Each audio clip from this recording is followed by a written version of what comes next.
Hello and welcome. I'm Katrina Pratt Roebuck, and I'm the founder and CEO of Uplifme. And Uplifme is a national resource hub of resource events happening across the country. We also highlight the wonderful work of organizations here in Philadelphia. So today I have with me Atiyah Harmon, and she is the executive director and founder of Black Girls Love Math. So Atiyah, welcome for coming here, and thank you so much. Yes, thank you so much for having me, Katrina. So, can you talk a little bit about what your organization does, and how you came to be the founder of your organization? Sure. Well, Black Girls of Math, our mission is to exponentially increase the number of Black girls in STEM. Okay. So we do that with partnering with schools, community organizations, and just families. We offer programming for after school. We offer weekend programming, and we offer teacher training and Oh, career okay. exploration. I came into it. I am a 20 plus year educator. I'm a Mm, math person, and having a conversation in December 2019, just frustrated about girls who knew the math but would kind of check out in middle school. mhm. And my former board chair was like, well, you need to do something. Black girls love math. So I woke up in the middle of the night. Like I said, woke up and did like a brain dump and searched the hashtag. It was fewer than 100 posts. So I imagined it. And COVID, we had a lot of time to think. So I decided to Mhm. take a year off during COVID and started from the ground up. It was founded June 20th, 2020 on my mom's birthday. And so we just turned five a couple Okay. months ago, like a month ago. Yeah.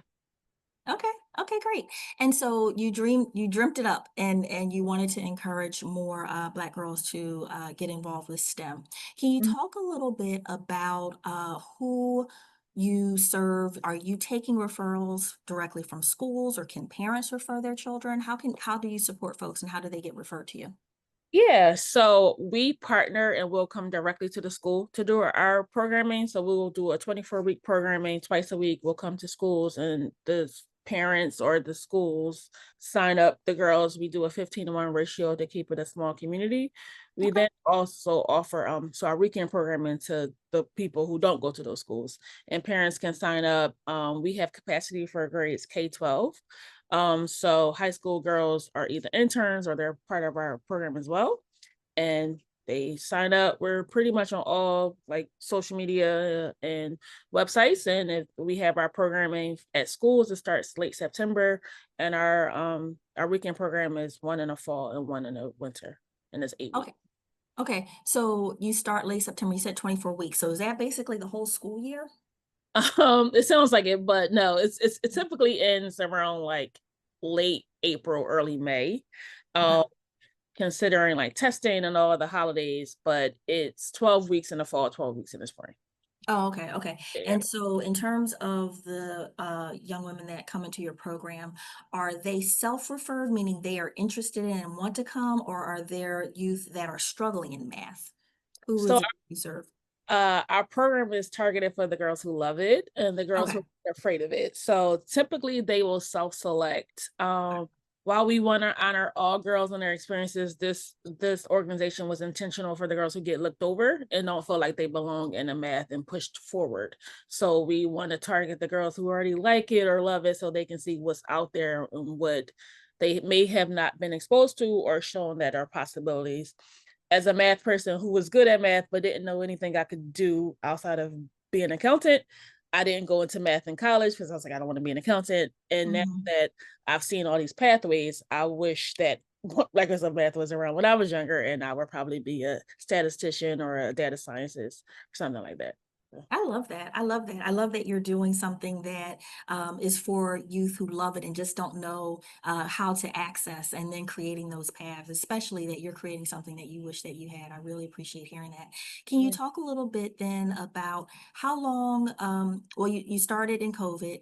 Are you working with girls that perhaps have graduated high school and going on to college? Can you talk a little bit about the girls you've worked with and where they are currently? Yeah, the first pilot of girls that I taught, they're now going into 7th grade. So I just Oh, knew okay. like 10 second graders at the same time. Okay. So they're going to 7th grade. We've had girls that we give scholarships to high school girls who may or may not have been in our programming. We have one that's going into her freshman year in like a couple weeks. But most of our girls have trended younger, but they've been with us multiple years. So it's interesting to see their I guess, relationship with math grow and differ as the content gets challenging, and how they just need a community to just support them and kind of demystify it's okay if you're confused or you don't know it right away, but still feel comfortable feeling like you can advocate for yourself. Yeah. I'm thinking about myself and, thinking about that middle school age, and I Mhm. didn't feel very confident in math. And I think I probably would have felt more confident had I had someone to encourage me because I like math too, but I never really felt like it was a strong suit. And I think if I had someone to counter that narrative that I had about myself, I might have done something different, although I love what I'm doing now. Can you talk a little bit about perhaps something you're looking forward to in the coming year or something you want folks to know about Black Girls Love Math? Sure. Um, I would say like probably two things. Looking forward to the coming year. We just finished our STEM pilot camp. It was a week-long camp, and it was really exciting to see the girls go to universities and get really knee deep. And we do STEM sheroes. So it's like the age-old question isn't math. It's like, why do I need to learn this? So we're like, well, if you learn this, this woman does this cool thing with math, and this is a career you could have, and just Mm, give them career opportunities. So our theme for this year is See Her in STEM. So we're looking mhm. forward to partnering with local organizations of women, regardless of race, but specifically Black and Brown, so our girls can see what's possible and then to imagine more within themselves. Yeah, that's great. That's great. So you had a week-long math camp, essentially. That's Yes. very It cool. was stemming in the summer. Yep. Yeah. Okay, cool. Can you talk a little bit as well about how folks can support your organization? I know you haven't been around a long time, so really want to know how people can both donate and is there a possibility to volunteer? Yes, there's a possibility for both. We always are looking for supporters either through your coins or through your time. And if you go to our website, blackgirlslovemath.org, there's a donate button directly on there. It goes to our Give Butter platform.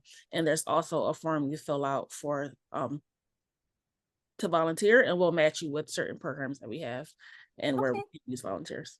That's great. I didn't ask this earlier, but I meant to ask it. Do you serve public and private and Catholic Mhm. schools? And how many schools are you in? Just wanted to know so you're Sure. We are actually actively recruiting for the 25-26 school year. okay. We have served public, private, and charter. Okay. But to Catholic, we love schools, we love girls. So wherever you are, we are willing to partner with you. And this we've served over 12 schools in Philly and Camden and Delaware. We've expanded to Okay. Brooklyn last year, but we are always looking for schools and community to partner with, especially for this Okay. year. Mhm. Okay, that's really helpful to know that it's all schools and then also you're in a tri-state area. So that's Yep. impressive. That's impressive. So thank you so much. I'm really appreciative of the work that you do. I know personally, as a person that was not very confident in middle school, how much that would mean to have someone to really support me at that age. So I really appreciate that you are meeting that need and standing in that gap. So thank you so much for spending Yeah. time with us. Of course. Thank you for having me. I appreciate it. Okay, take care. All right.